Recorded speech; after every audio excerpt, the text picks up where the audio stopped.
Hi, welcome to our video number 3. I'm so excited to see all your success and what's going on, and hear all the feedback of how you're doing in your business. If it hasn't gotten off to a strong start, that's okay. Keep going. Remember, you're that airplane on the runway, and you're working hard to get taken off. So keep putting in the work, and you will get there. Today we're going to be talking about a few different things. We're going to talk about potential recruits and leads. We're going to talk about 3 components of every show results that you want from every show. We're going to talk about connecting with your customers, and we're going to talk about the 4 aspects of the 4 parts of every show that you need to have. So let's start with potential recruits. Everybody you meet, there's going to be people that want to be hosts with you. There's going to be people that want to buy from you, and then there's going to be people that want to do what you do.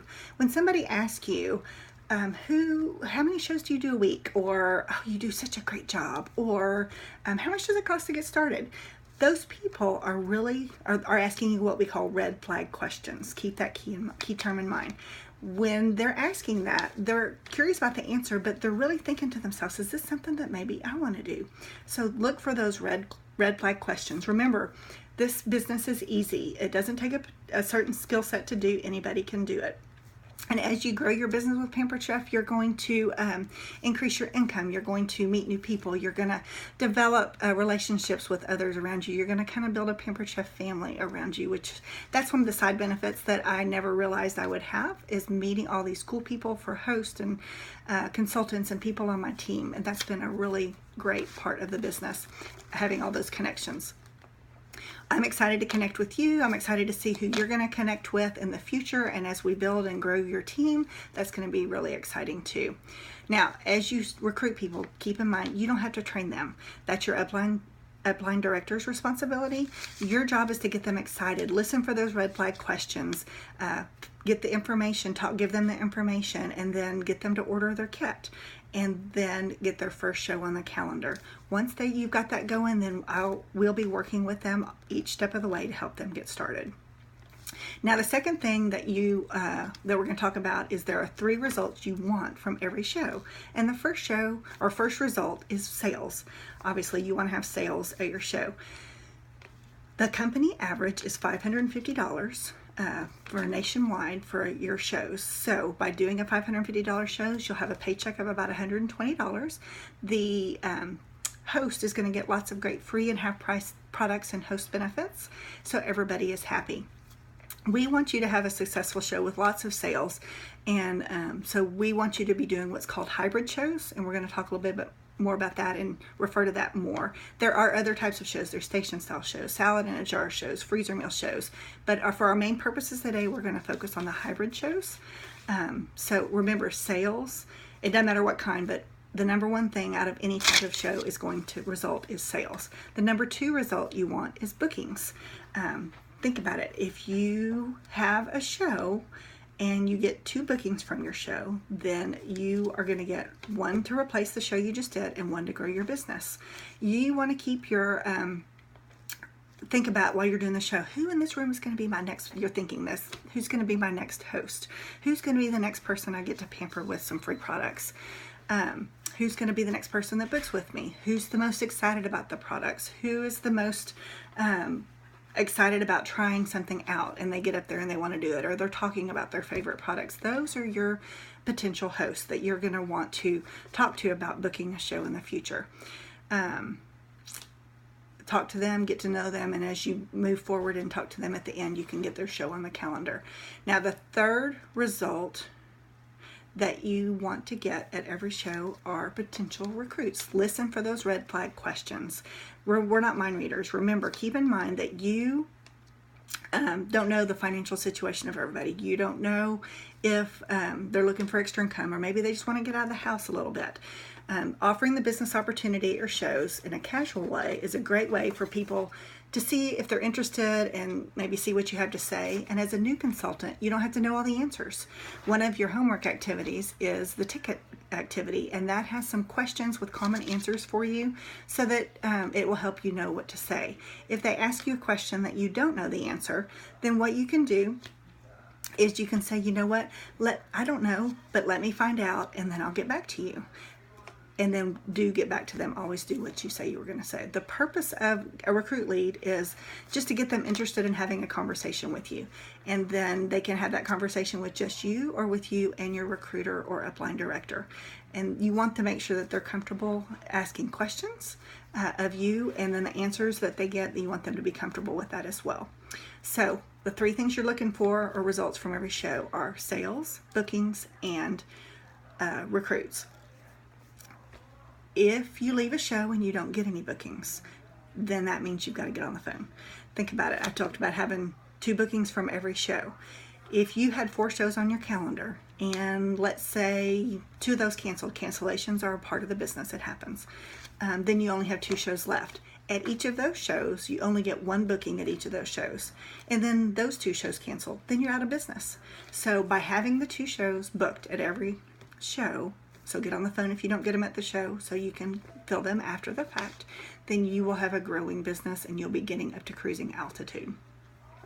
So get those 2 bookings at every show no matter what. Now the next thing that's important at your show, whether it's your grand opening show or any show that you do, is connecting with your guests. Whenever people come in, go up and introduce yourself. Hi, I'm Angela Baxter. How do you know our host? Listen to what she says. Create that relationship. If she asks about you, then answer her questions.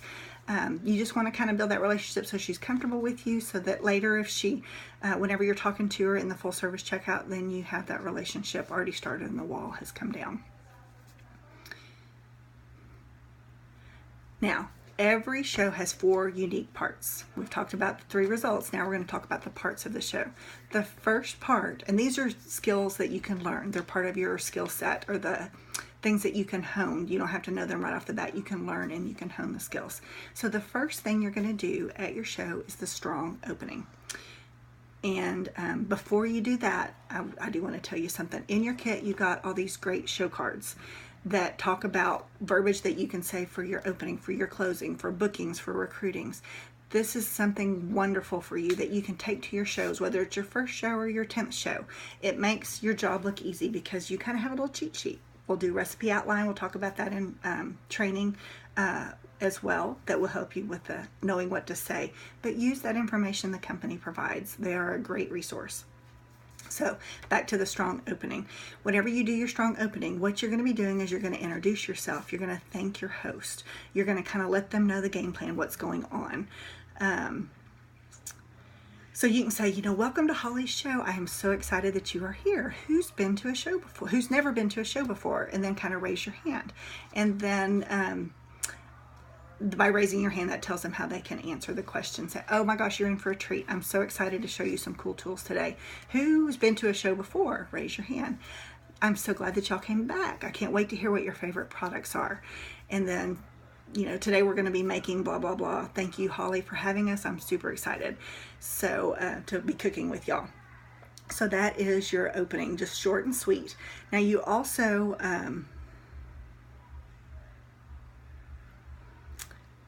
want to possibly talk about your 30-second story, and you don't want it to be long. 30 seconds is what it is. It's short and sweet and to the point. And at the beginning, you can also talk about letting people know they can watch what you do and try on the apron.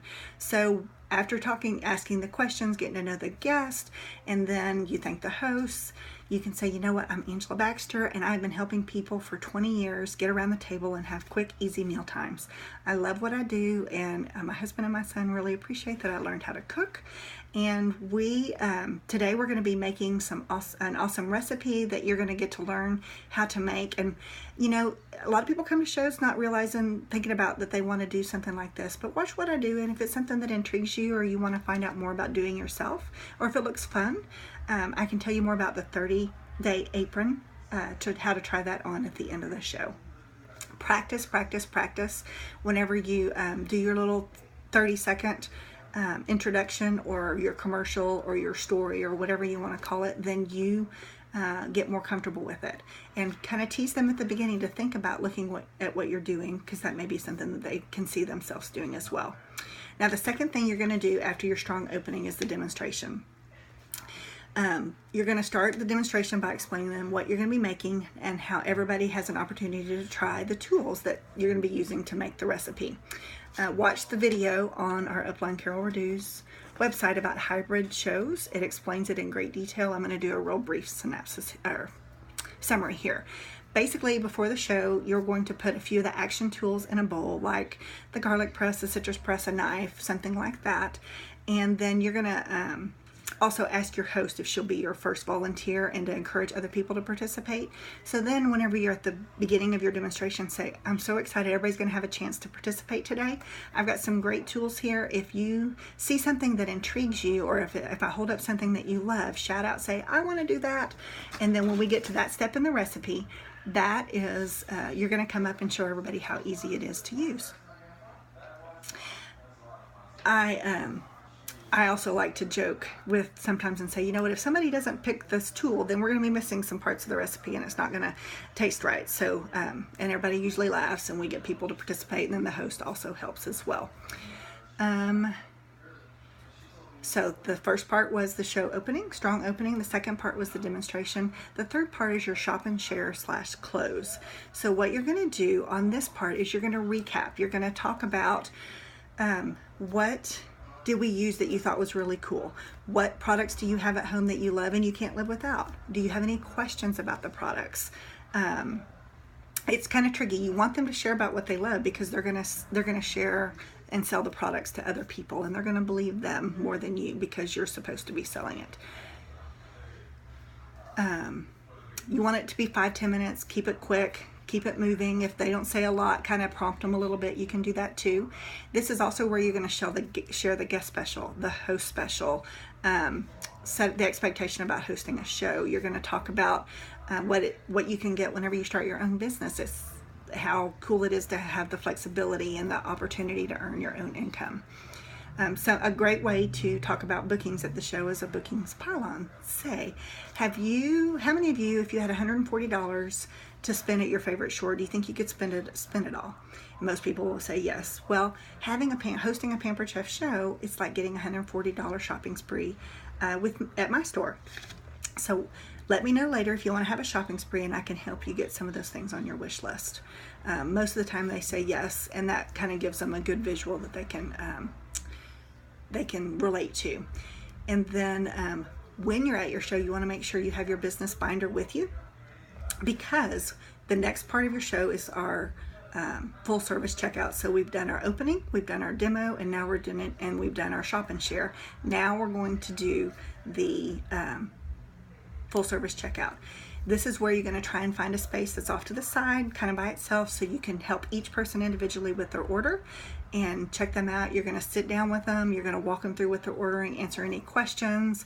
You're going to ask them if they're interested in wearing your apron for 30 days. If they say no, that's okay. If they say, you can say, well, would you be interested in a shopping spree? And if they do, then you've got your calendar right there. You can use the 2x2 technique we just talked about last video, and you can get their show on the calendar. If they say no, you can say, well, is it okay if I contact you in a month or so and see if we can get you scheduled on my calendar then. And then you go from there. After you do the full service checkout, you thank them for their order, you enter the products, you get their payment information, you thank them again, then you move on to the next guest. So that's how you do a strong show from the beginning to the end. You do your strong opening, you do your demonstration with the hybrid style, you do the shop and share / close with all the wrap up of things. Then you do your full service checkout. Now you're finished with your first show. You're probably, oh my gosh, I'm so excited, I'm tired, a little bit of everything. You're going to want to talk to your recruiter after your first show so that you can see what you did well and we can celebrate, and things that you want to tweak, maybe that you want to do differently next time. One thing that makes it easy to remember things to talk about at the show is to take 6 Post-it notes. Put 3 on things that came in your kit, the brownie pan, the Mano food processor, and then put 3 on the higher priced items. And then when you get to that part of the show and you go, oh, you get the Mano food processor in your new consultant kit. Oh, the grill pan is awesome. A lot of my hosts get that for free or half price. That helps you plant 3 booking seeds and 3 recruiting seeds throughout the show. That helps you get those bookings and recruit leads that you want. So it makes it easy. So when you're finished, let your recruiter know how it goes, and we can help you hone your skills. Thank you for watching. Your homework's posted below, and let's keep working on getting to cruising altitude.